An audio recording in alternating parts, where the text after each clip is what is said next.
First of all, I think Africa faces an identity crisis, and sometimes we do not seem to accept ourselves for who we are. And if we don't know who we are, then how are we going to find ourselves to see who we're becoming? You see, there are black people everywhere in the world. We're in America, we're in Jamaica, we're in Japan, we're in China, we're in America, and we're in England. But every black person that you find them tag themselves with another country.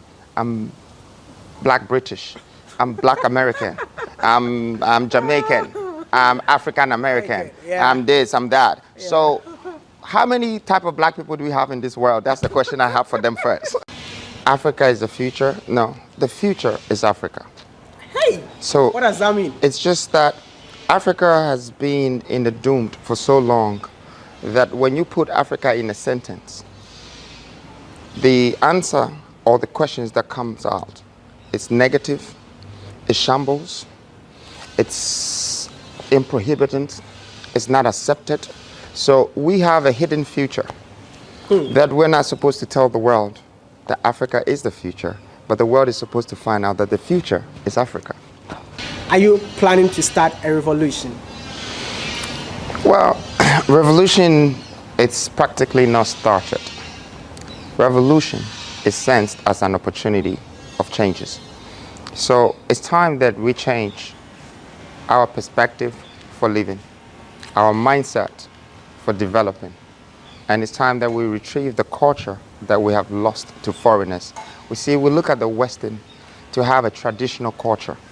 When we have a culture that we're supposed to build a system that envelope and control the economy, the systems, the development of our own nations, but yet we're always looking elsewhere, thinking that our culture is going to come from there, thinking that our help is going to come from there, thinking that our investment is going to come from somewhere else. Why do you sit on a gold mine and still look for gold? Why do you sit on a gold mine and still look for it? You're sitting on it. You don't have to be looking for people to come and show you that this is gold, this is oil, this is maize, this is that. Africa is blessed. It's blessed with different resources, different commodities, different stuff to be able to build our own sustainable economy and create a curriculum balance in our own economy, have a great state governance that will raise humanity with a different dimension. Africa is the UN. Africa is the only continent on this planet that you can have a white person as an African, a Chinese person as an African, an Indian person as an African, a black person as an African, Egyptian, Israeli, you name it. We are the real United Nations. But yet everybody is talking about unity. We can't unite ourselves with 10,000 different dialects. That's not going to work. The only way we're going to be able to unite ourselves is to be able to turn our own resources, our own minerals, into production, into manufacturing, and industrialize our resources, our own commodities, and then start to build economy that will make us become sustainable with the global economy. What do you think is the problem of this continent? Well, I mean, he's touched on all the bases. Problems, we came to meet. Problems, we're going to leave. Problems will still be there. But the greatest people in this world are some of the people that found the solution to the biggest problems in this world, because they moved 1,000,000 foot forward. They change people's life overnight. They change communities, they change cities, they change countries, and then they hit a continent. You see, I respect the Western for one thing. For whatever resources that they came to extract from our continent, they did not put it in their pockets. They went to build their countries with it. And so they built the life of their great-great-grandchildren for the next 200 years. They have a system, they have a political system, a democratic system that is constituted within their countries, and that protects them. That gives them benefits. That gives them incentives. We, on the other hand, doesn't have the opportunity to go to another man's country to steal their gold, their oil, and come and build our continent. We already have the resources, but we haven't been able to acquire. And that is what I want to know. Why is it that we've not been able? But that's what I'm coming to. We haven't been able to acquire the world to work for us. We only bring the world to come and take from us. You see, there's a difference in wanting and needing. I don't know if Africa wants or needs, because if it's them wanting, they already have. They have enough resources to survive. but there is something they need to make the resources become refinable, to become, repackaged, to become manufactured again. That is the energy to be able to put plants, to be able to manufacture, create hubs, industrialization, petrochemical clusters, to recycle your own petrochemicals and create energy to sustain your industrial development. For me, I call this education. Some people might call it work, but you don't need to go to university to get degrees to survive. You need to really learn what is around your surrounding, how you can make the best out of it. That is education. Africans need to be educated by their own resources, by their own tradition, by their own culture, by their own state governance. It shouldn't be from the Western. It shouldn't be from Asia. It shouldn't be from anywhere else. If anybody visited Africa, it's because they are coming to congratulate us for how well we have built our nations and our continent, not because they found out that there's gold and oil here, so they're coming to take their share. This is the change that we are asking for the youth of today. This is the revolutionary movement we're talking about. We don't have a fight with anybody. We're not fighting with our fathers, with our leaders. We're just saying that, look, we want to change because we're thinking the likes of the Western for the future of our children's children and our race and our culture to be respected. How are we gonna, bring that change that we're looking for? What are the steps that you guys want to take, or that want to be behind the scene? Well, we will probably not be standing here telling everybody the skills that one needs to use to be able to acquire and apply acquisition and ownership and this and that. But one thing that people should understand from the way we're speaking is that we're not labeled, we're entitled. We know what belongs to us, and we know how we can turn that into something else that people will benefit from. Plus, we're saying that we have a voice, and the voice is being spoken. We're not hiding, unlike the others who kept quiet. We have one thing that our fathers didn't have, and that's courage. We speak what is meant to be told. And these are facts that we're speaking about right now. Investment in Africa. Do you think it's time for Africans to invest in Africa? Or do you think, you have been doing a lot of investment here in Ghana, I don't know about other African countries, but do you think that it's worth it for an African to invest in Africa? You see, and this answer will not just be for Africa. Life is about investment and development. Okay? The people that understand life should always know what the money is worth, because that's what they're chasing. But it should be about investment and development. Now, when I talk about investment, it comes in different scales. There is investment that you put in the nation, in the people. There is investment that you put on the grounds. There's investment that you put in the water. Every one of this will bring you returns. One of them will give you cash. One of them will give you prominence. And one of them will give you state power. Okay? Now, the question is Africans practicing investment and development? No. Because that is practicing? Well, because you're asking the question that do you think Africans should invest in Africa? No, they're not practicing investment. The average African is going for education and expecting to get a job. That's the education system that we have. Well, to answer your question, don't you think practically and pragmatically human beings are not supposed to be forced and pushed into a corner where they think that I'm going to pay your school fees, go to school, so when you finish your education, you can get a job. Where's the business mind? Without the business mind, where's the investment? So that's what I'm saying. There's something wrong with our education system. Absolutely, yes. Why do I believe so? Because people think that education is only when you walk into school and apply academic resources. Education comes from natural resources, the natural living as well. Every day we learn. And you see, people are going to win and they're going to gain. People who fail are also going to learn. So you still win in life. And people have not taken that very serious, that learning is a procedure that goes in different levels, in different stages of our lives. And that's when you're educating yourself. You acquire knowledge from that. There's some point you're going to acquire wisdom from that. At some point you're going to educate yourself, not by saying a word, by just listening. They should remember the same words that says silence is the same words that spells listen.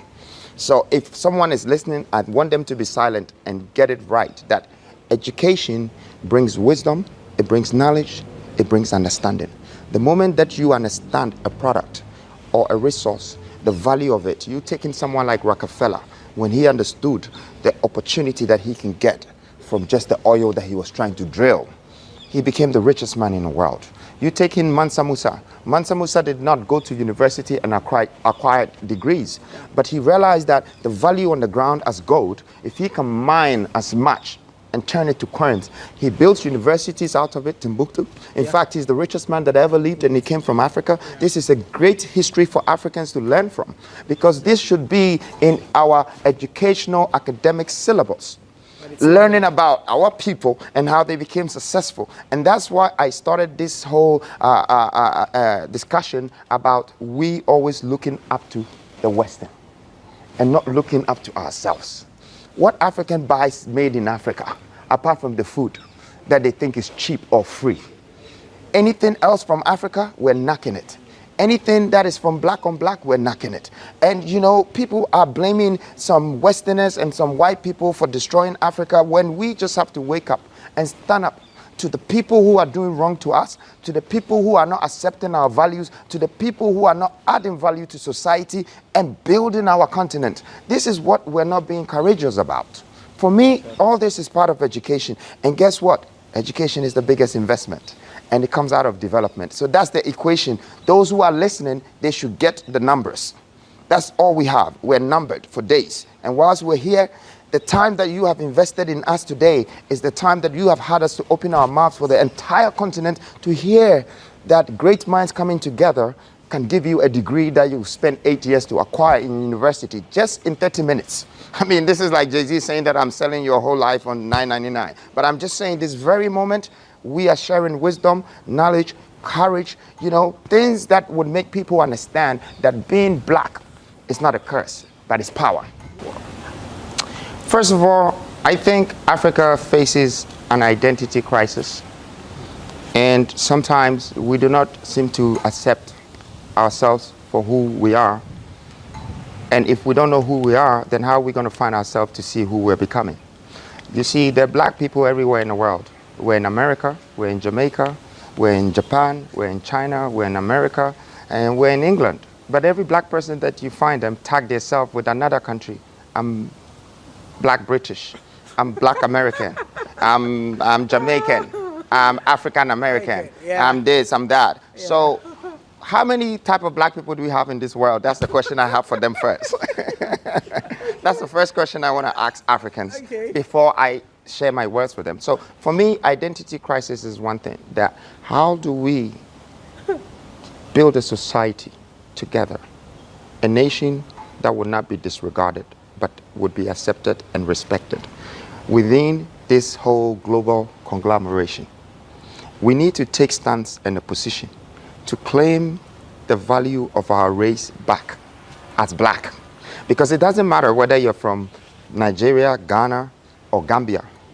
If you put us in front of the Chinese man, he doesn't know the countries we're from. Exactly. If you put us in front of the American man, he doesn't know. He just knows that we're Africans and we're blacks. Therefore, we only represent one continent and one race. I just don't want you to be gassed. That if there is no one telling you the truth, I'm sharing this truth with you now. As much as your own hates you, all you have is him. Because no matter what you do, you're always going to be seen as a person in front of you. And if he doesn't respect you, or if you don't respect him, you both don't have respect for yourselves. And if you don't have value for each other, you both don't have value for the world. So Africa is on a rise because great minds have started to think like this and have accepted truly who we're becoming. And becoming who you are is the only time that you're recognized, spiritually, physically, and mentally. And I think that this is the best way for us to get a fundamental mindset development before we even start to develop our buildings and our roads and everything. Our minds, our spirit, the value of our race, our culture, and our heritage value should be restored first. And to be able to know where we belong to in society. I'm a true African, and I represent a black man. I will never turn my back on them. There's so many of them have disappointed me. So many of them have let me down. So many of them have turned their back on me. But I decided not to, because they're all I have. As much as they don't see me, I see them. And these words that I'm sharing with Africans is because I truly want them to know that the beginning of success comes from genuineness.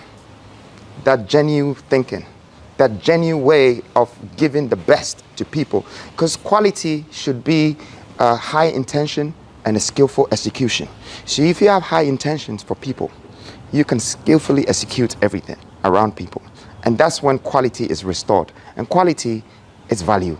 Value is currency. Currency is the money everybody's chasing. Before we all want to go around chasing money, first of all, we need to build the foundations first. The foundation that will restore a nation is more important than the mindset that will let us go into reclamation. We will be drawn back. We will be set back. The reason why I love what you said so much is that the time is now. Exactly. There is no other time. There is no other day. It is now. The future started yesterday. We are already late.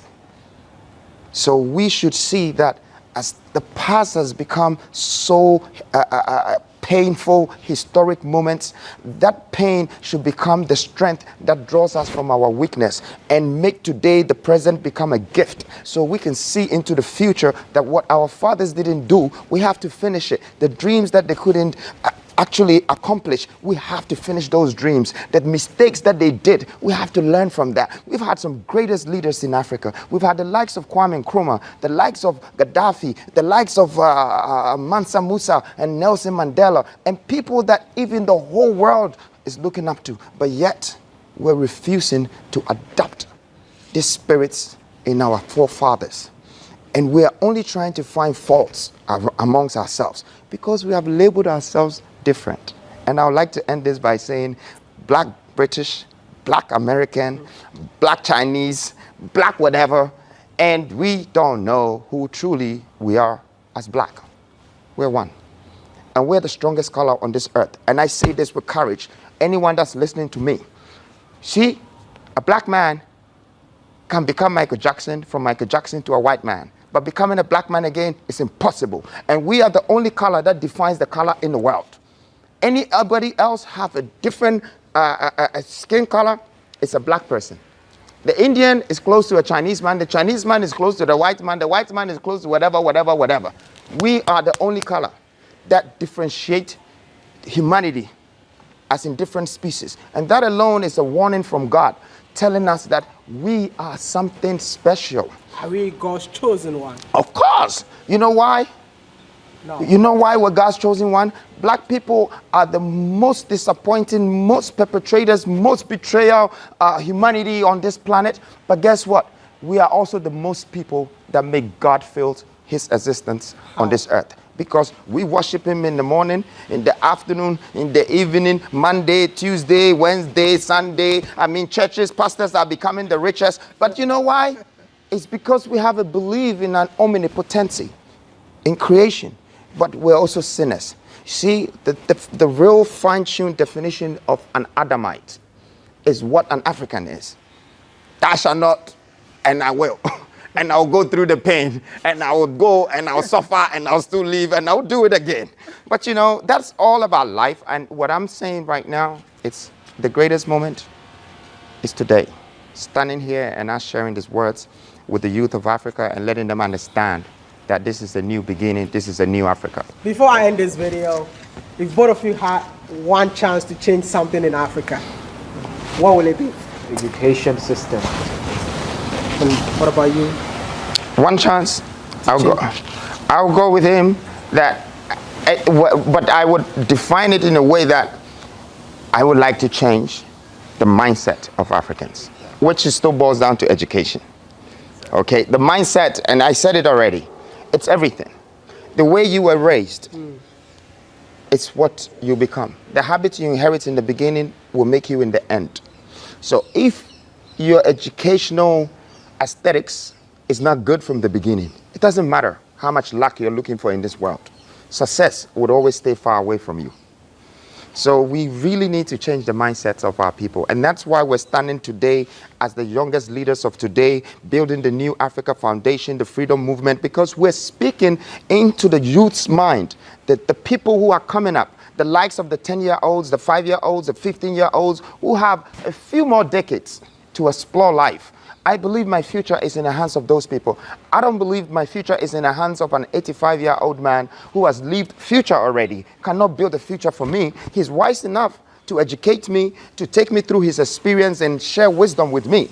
But to say that he's going to build my infrastructure, he's going to build this, he's going to build my educational system,